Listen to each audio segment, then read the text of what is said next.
Hello बच्चों, welcome to my YouTube channel unique academy Indian polity.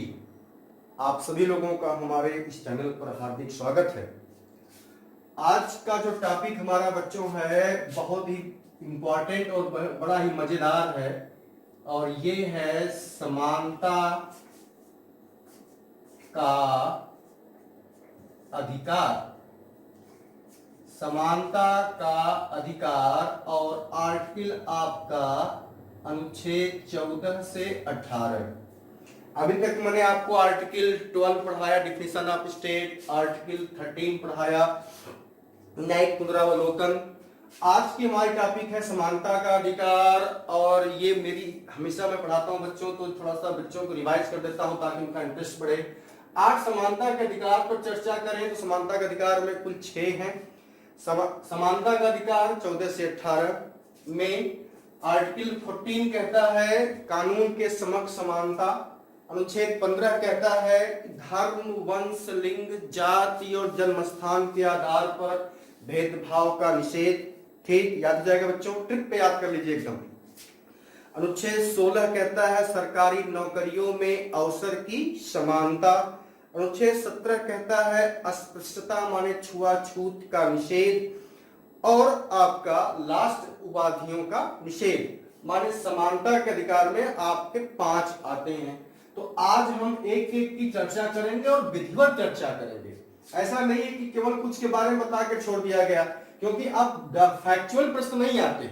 अगर आप लोक सेवा आयोग के एग्जाम दे रहे हो, state public service commission, union की पब्लिक सर्विस कमीशन के एग्जाम दे रहे हो, तो वहां पर कॉन्सेप्चुअल प्रश्न आते हैं और बेसिक जानकारी होते हैं। जैसे आपने देखा होगा कि जब आप पढ़ रहे होंगे हाई स्कूल, इंटर में, गांव में पढ़ रहे होंगे, तो अगर आप कोई गाइड बुक पढ़ते हैं तो आपके गार्जियन चिढ़ते हैं। वो कहते हैं कि किताब पढ़िए, गाइड न पढ़े, क्योंकि गाइड क्या करती है, आपको एक लिमिटेड एरिया की तरफ आपको लेके जाती है। बस पढ़ लिया हो गया, नहीं। अब गाइड नहीं, लोक सेवा आयोग भी जानता है कि कॉन्सेप्ट पूछे ताकि बच्चों के अंदर जो किताब पढ़ने की जुनून है वो समाप्त हो चुका है, उसको फिर लाने का प्रयास किया जाए। तो इसलिए हम कॉन्सेप्ट हमारा एकदम क्लियर होना चाहिए। आज समानता के अधिकार में हम बच्चों बात करेंगे अनुच्छेद 14, और गारंटी है कि प्रश्न आपका छूटेगा नहीं। अनुच्छेद 14 में बच्चों 2 बातें हैं। क्या है? एक है कानून के समक्ष, कानून के समक्ष समानता, और ये है इसका इक्वलिटी बिफोर लॉ। ठीक। और बी है कानून का समान संरक्षण, इक्वल प्रोटेक्शन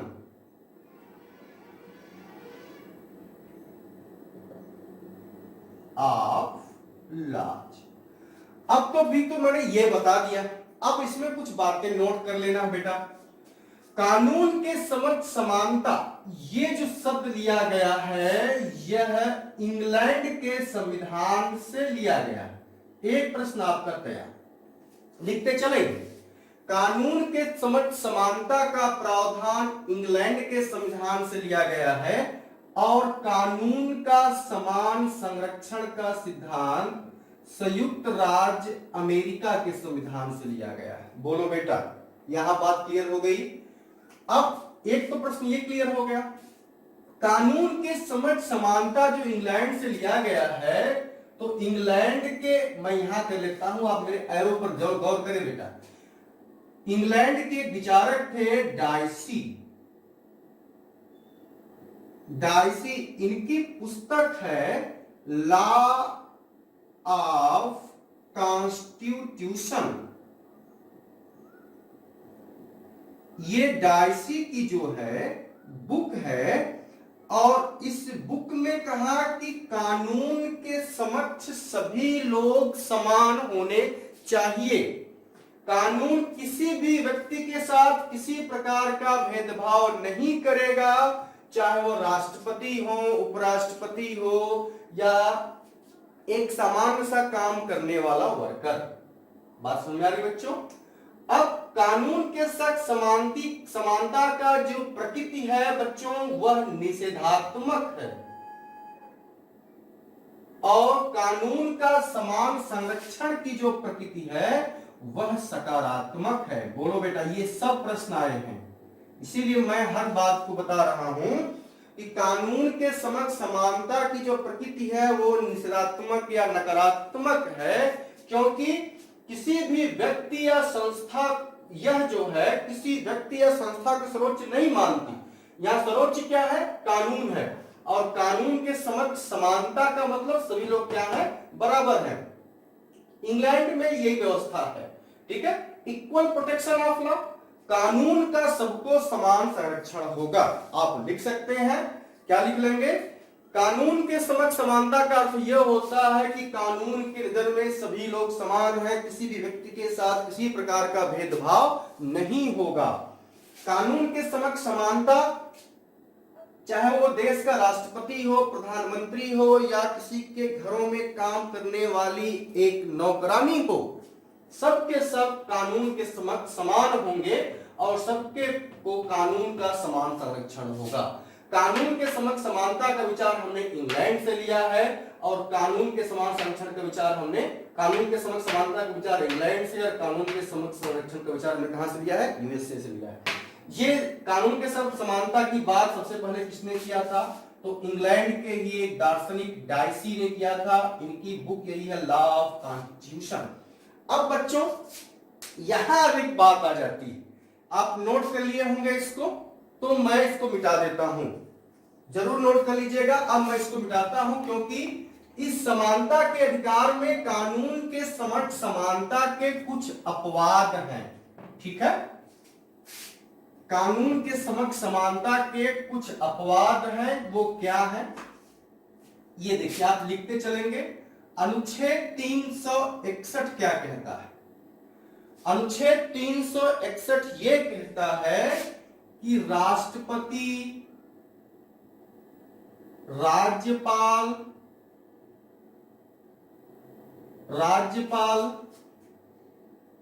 अपनी कार्यकाल के समय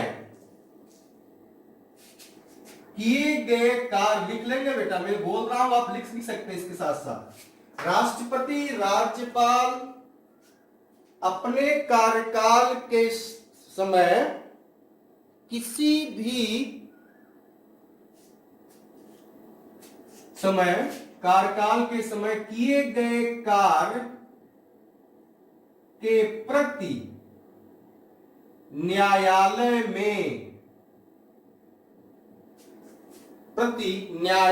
में जवाबदेह नहीं होंगे।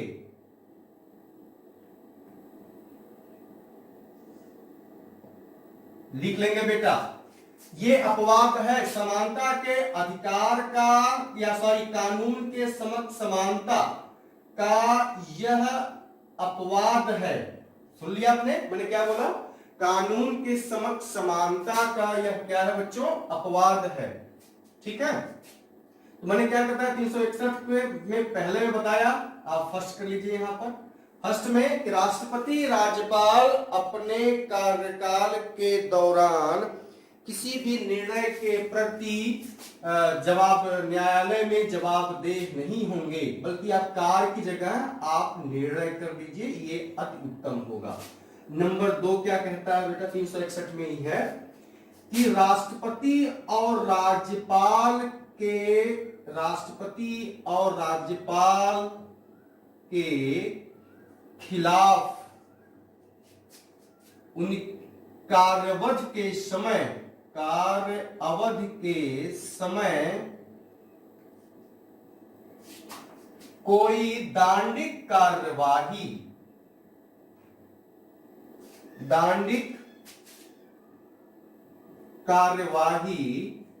नहीं की जा सकती।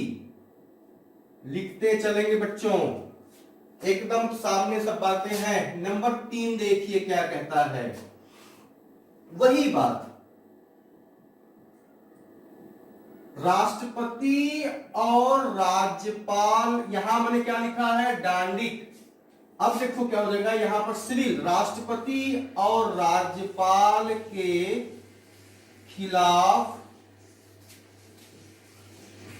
सिविल कार्यवाही आरंभ की जा सकती है,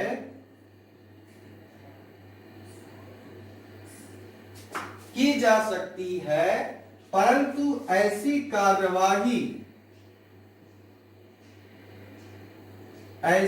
कार्यवाही शुरू करने में 2 मास, ये गोला बना दिया मैंने, का समय व्यतीत हो चुका हो।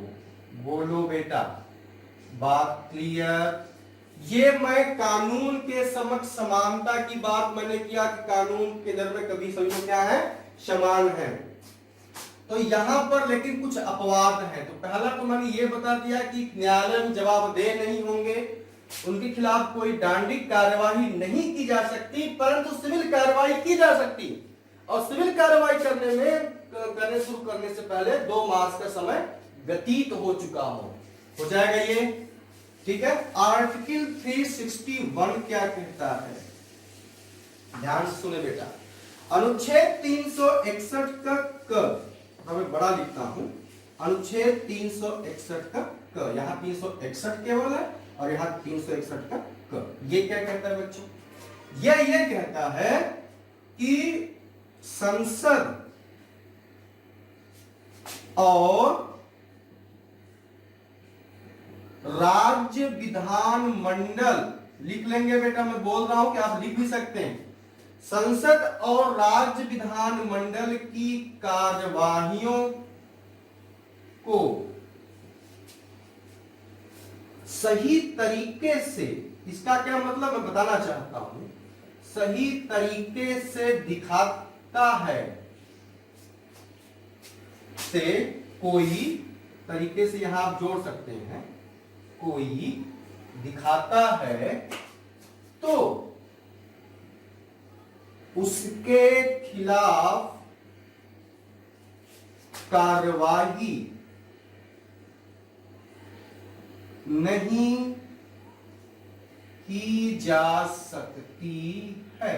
बोलो बेटा, यहां बात समझ में आ रही है? ये मैंने क्यों लिखा, क्या बताने का मतलब सही तरीके से, मतलब इसका बच्चों कि संसद और राज्य विधान मंडल में जो कार्यवाहियां होती हैं उसका लाइव टेलीकास्ट में अगर कोई तोड़ मरोड़ नहीं करता है, जो हुबहू जो घटनाएं घटी हैं उसी को दिखाता है, तो उसके खिलाफ किसी भी प्रकार की कार्यवाही जो है वो नहीं की जा सकती है, उसके खिलाफ किसी प्रकार का मुकदमा दायर नहीं किया जा सकता है। यही मैं सही तरीके का मेरा कहने का मतलब है, उसके साथ किसी प्रकार का तोड़ मरोड़ नहीं किया जा सकता है, ठीक है। अगला ये हो गया आर्टिकल 105। ये क्या है, ये बेटा ये है संसद सदस्यों के अधिकार से संबंधित है। क्या है मैं बताता हूं, पर सुनिए फिर लिखूंगा। संसद के किसी सदस्य का सदन की कार्यवाहियों में बोला गया वक्तव्य या समितियों में बोला गया वक्तव्य, उसके खिलाफ किसी भी न्यायालय में कार्यवाही नहीं की जा सकती। मैं लिखता हूं कि संसद सदस्यों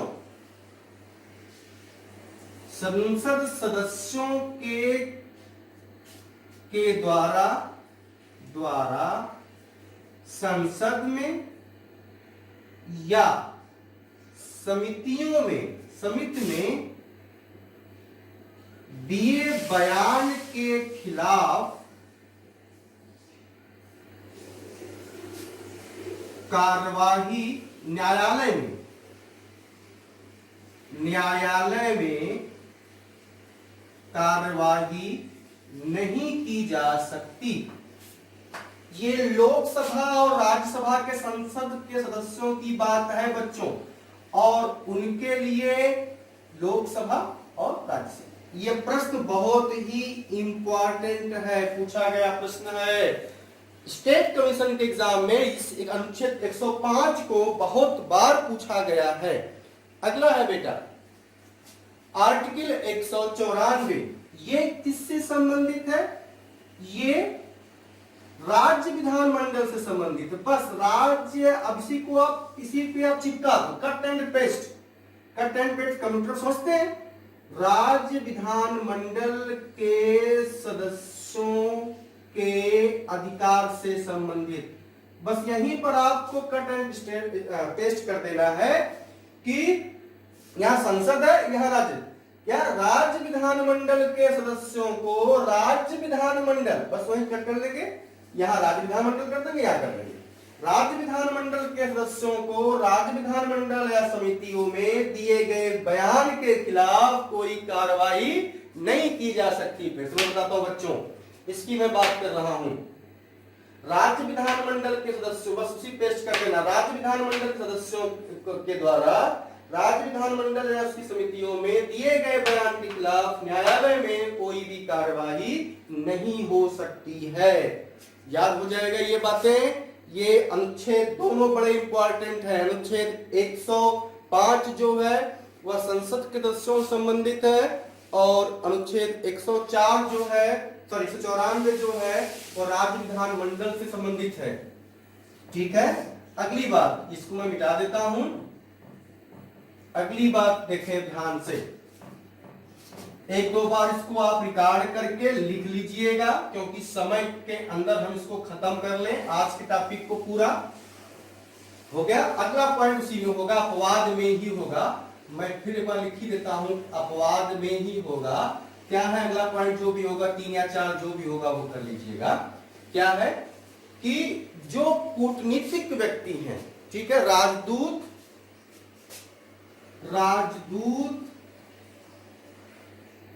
और कूटनीतिक व्यक्तियों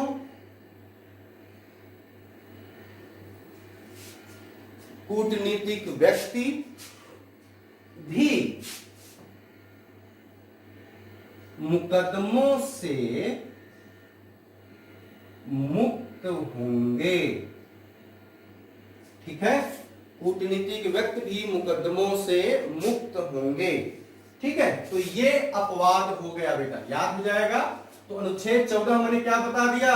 कानून के समक्ष समानता और कानून का समान संरक्षण। कानून की समक्ष समानता कहां से लिया गया? इंग्लैंड से। और कानून का समान संरक्षण कहां से लिया गया? अमेरिका से। उसके मैंने आपको अपवाद बता दिए कि कहां कहां इसका अपवाद हो सकता है। अब अनुच्छेद 15। अनुच्छेद 15 बड़ी खास बात है। क्या है बच्चों? अनुच्छेद 15 यह व्यवस्था करता है कि प्रत्येक नागरिक के साथ केवल धर्म, वंश, लिंग, जाति, निवास, जन्म स्थान, केवल धर्म, वंश, लिंग, जाति या जन्म स्थान के आधार पर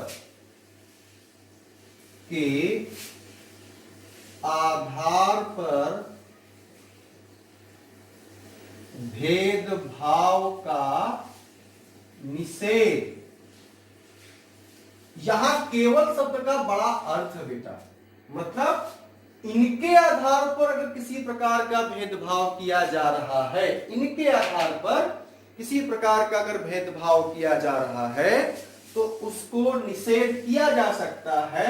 इसके अलावा अगर किसी प्रकार का भेदभाव किया जाएगा तो उसको निषेध नहीं किया जा सकता है। जैसे महिलाओं को अगर आरक्षण दिया जा रहा है, महिलाओं को पंचायतों में आरक्षण दिया जा रहा है, तो ये भेदभाव का निषेध नहीं माना जाएगा, ये भेदभाव किया जा सकता है। इस केवल शब्द का मतलब यही है कि इनके ही आधार पर जो भेदभाव होगा उसी को समाप्त किया जाएगा। अन्य किसी प्रकार का अगर भेदभाव होता है तो उसको किया जा सकता है। ठीक है, इस संबंध में 93 संविधान संशोधन, ये गौर करने की बात है बच्चों। इस संबंध में 93 संविधान संशोधन 2005, 93 संविधान संशोधन 2005 शामिल किया गया, जिसमें किया गया कि सरकारी नौकरियों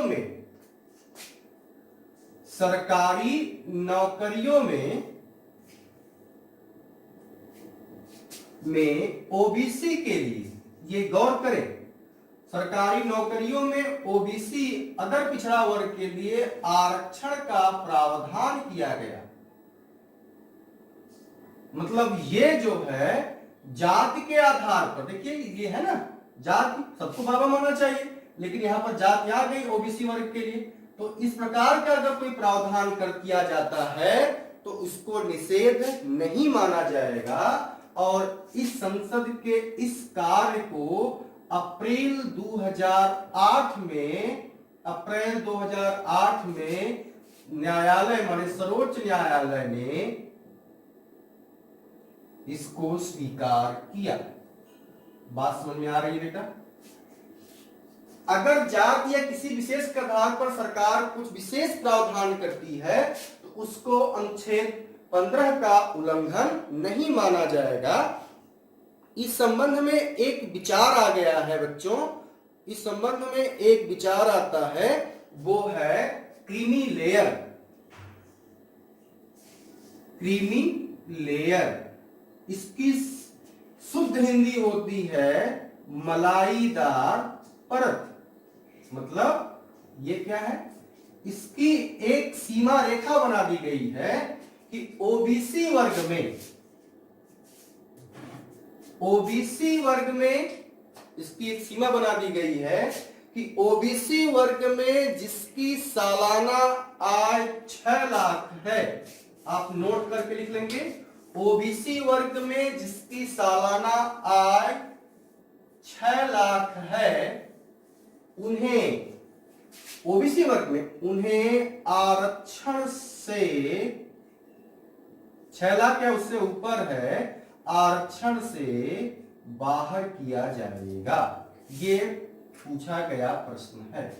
ठीक है, और ये आपका अंडरलाइन कर लेंगे। क्रीमी लेयर क्या है? 93 संविधान संशोधन क्या है कि सरकारी नौकरियों में अगर ओबीसी वर्ग को आरक्षण दिया जाता है तो उससे जात के आधार पर किसी प्रकार के भेदभाव का क्या होगा, निषेध होता है। इसमें आईआईटी और आईआईएम जैसे बड़े जो कॉलेज भी, संस्थान भी है, वहां भी ऐसा किया जा सकता है। लेकिन उसमें एक सरकार ने एक व्यवस्था कर दिया कि जिनकी वार्षिक आय 6 लाख है उनको जो है आरक्षण से बाहर किया जाएगा। और जो 6 लाख का ये जो बनाया गया, यह 2013 में बनाया गया। ठीक है, तो मैंने आपको बता दिया अनुच्छेद 15 क्या है। ठीक है, अनुच्छेद 16 चलते हैं बेटा, आर्टिकल 16। इसमें थोड़ा विवादित बातें बहुत आ जाती हैं। अनुच्छेद 16 क्या कहता है? सरकारी नौकरियों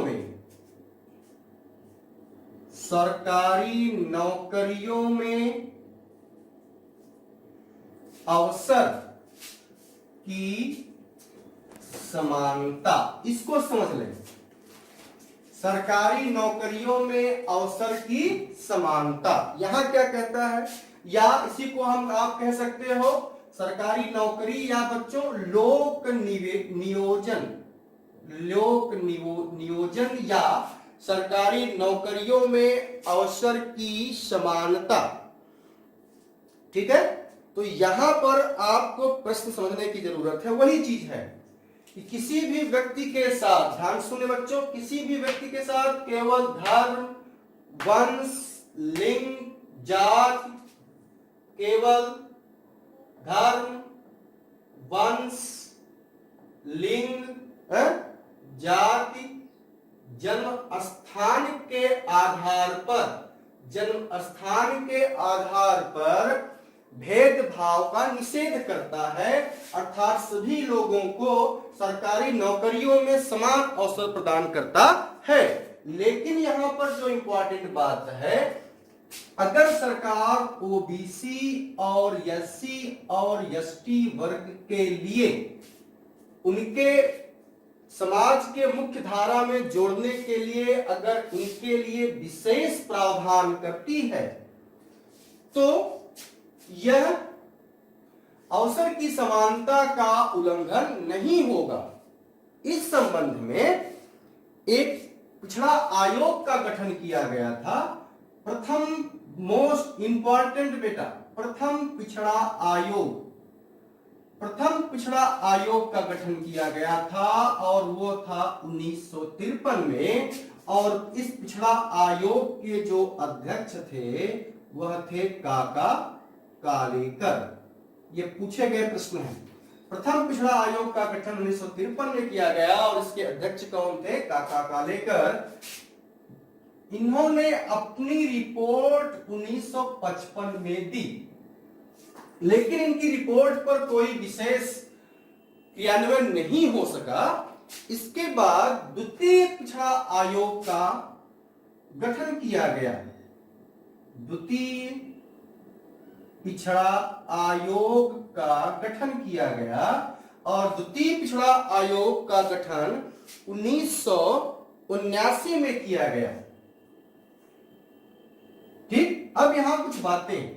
द्वितीय पिछड़ा आयोग का गठन जो है वो 53 में किया गया। हमारे प्रधानमंत्री कौन रहे होंगे बच्चों? पंडित जवाहरलाल नेहरू। इसमें प्रधानमंत्री कौन थे? तो थे पंडित जवाहरलाल नेहरू, प्रधानमंत्री। ठीक है। द्वितीय पिछड़ा आयोग का गठन किया गया। उस समय जनता पार्टी की सरकार थी और ये थे मोरारजी प्रधानमंत्री थे। ये थे कौन बेटा? प्रधानमंत्री। ठीक है, बड़ी गौर करने की बात है बेटा। ये थे लिखने में गलत हो गया, प्रधानमंत्री। कुछ और बात दिमाग में चल रही थी उस समय। प्रधानमंत्री, ये उस समय प्रधानमंत्री थे। मेरी आप शब्दों पर गौर करेंगे। और द्वितीय पिछड़ा आयोग के अध्यक्ष थे, द्वितीय पिछड़ा आयोग के अध्यक्ष थे, वह थे बीपी मंडल। बड़ी इंटरेस्टिंग बात है कि इसका जो है इनका पूरा नाम पूछ दिया है। क्यों पूछ दिया मैं बताता हूं। इनका पूरा नाम है बेटा बिंदेश्वरी प्रसाद मंडल। बिंदेश्वरी प्रसाद मंडल इनका पूरा नाम था। प्रधानमंत्री कौन थे? मोरारजी देसाई।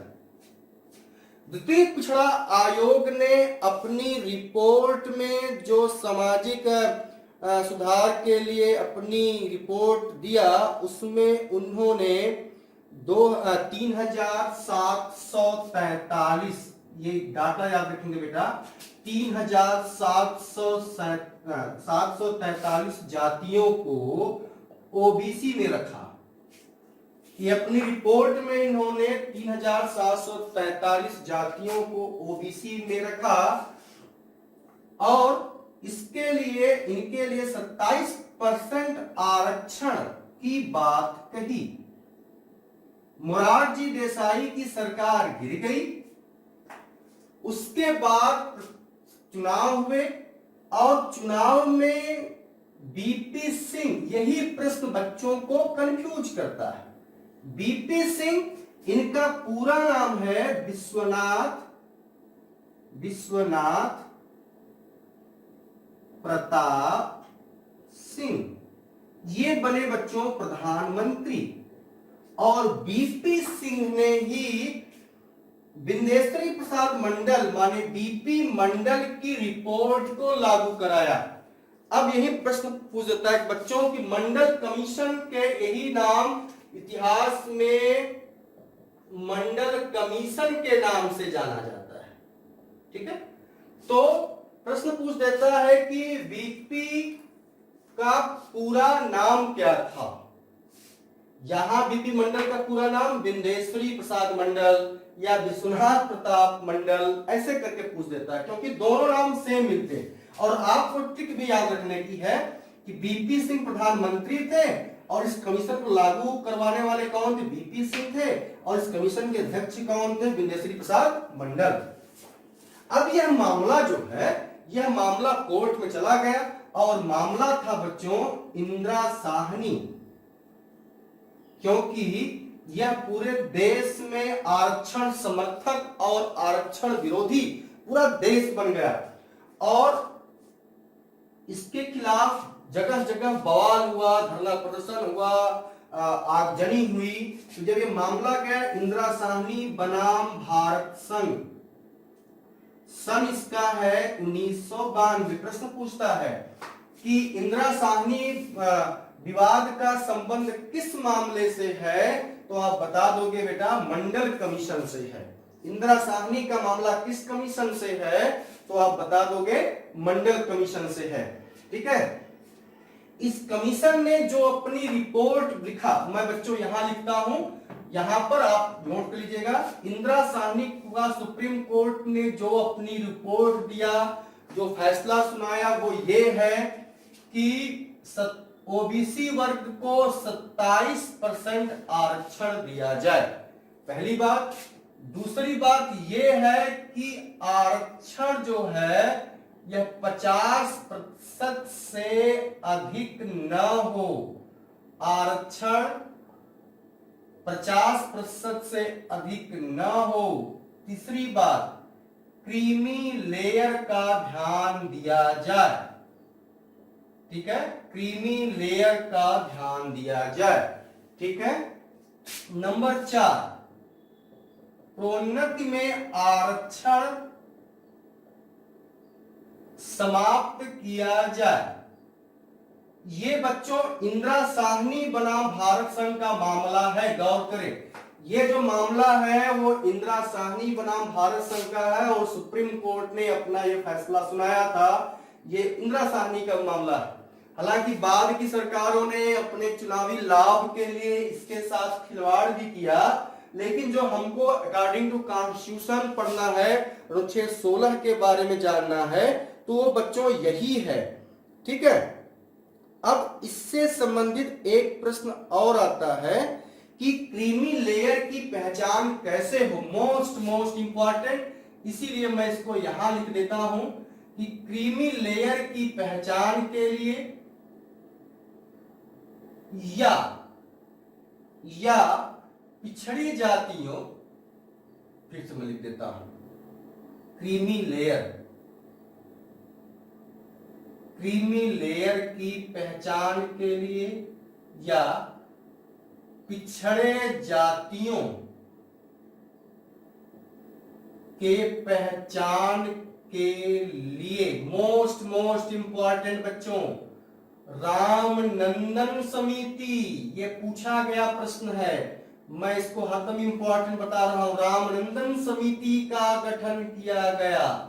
रामनंदन समिति प्रश्न में आता है कि रामनंदन समिति का संबंध किससे था? तो आप क्या बताओगे बच्चों? आप बता दोगे पिछड़ी जातियों से। आपका अनुच्छेद 16 बता दिया मैंने। अनुच्छेद 16 सरकारी नौकरियों में अवसर की समानता।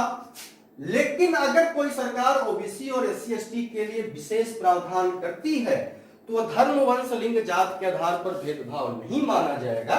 इससे संबंधित प्रथम पिछड़ा आयोग, द्वितीय पिछड़ा आयोग को किसने प्रारंभ करवाया था? मोरारजी देसाई। अध्यक्ष कौन थे? बीपी मंडल। लेकिन मंडल कमीशन की लागू कराने का श्रेय किसको है? तो विश्वनाथ प्रताप सिंह को है।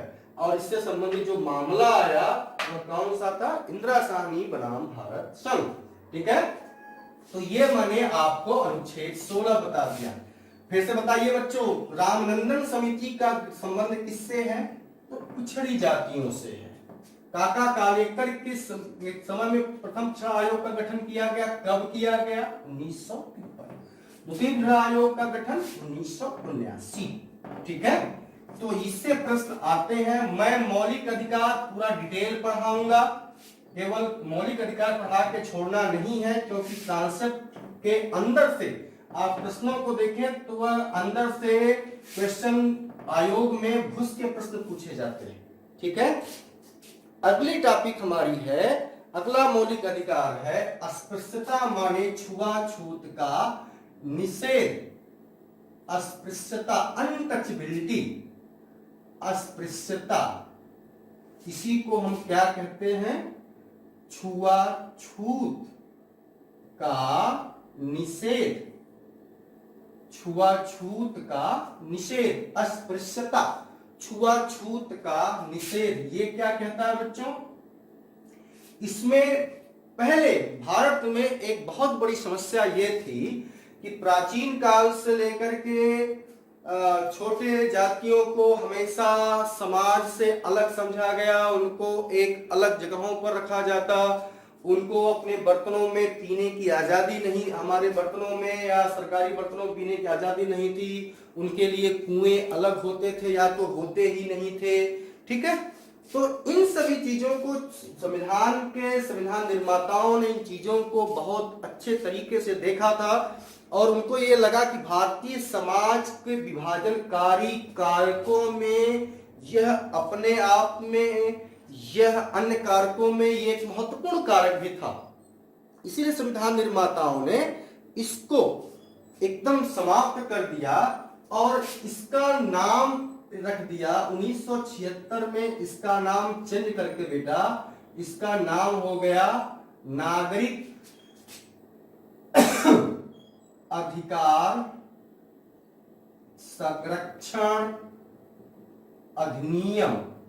इसका नाम हो गया 1976 में नागरिक अधिकार अधिनियम संरक्षण अधिनियम 1955। एकदम याद कर लेंगे, इसका नाम यही हो गया नागरिक अधिकार संरक्षण अधिनियम।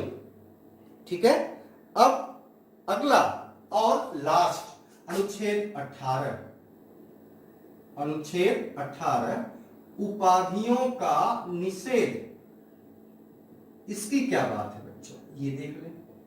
जब अंग्रेज यहां पर थे तो वो भारतीयों के बीच में एक तरह से आप कहो कि असमानता की रेखा खींचने के लिए या अपने चाटुकारों को, जो भारतीय टाइप के चाटुकार होते थे, उनको नई नई उपाधियां देते थे, राय साहब, दीन बहादुर, ठीक है, इस तरह की उपाधियां देते थे।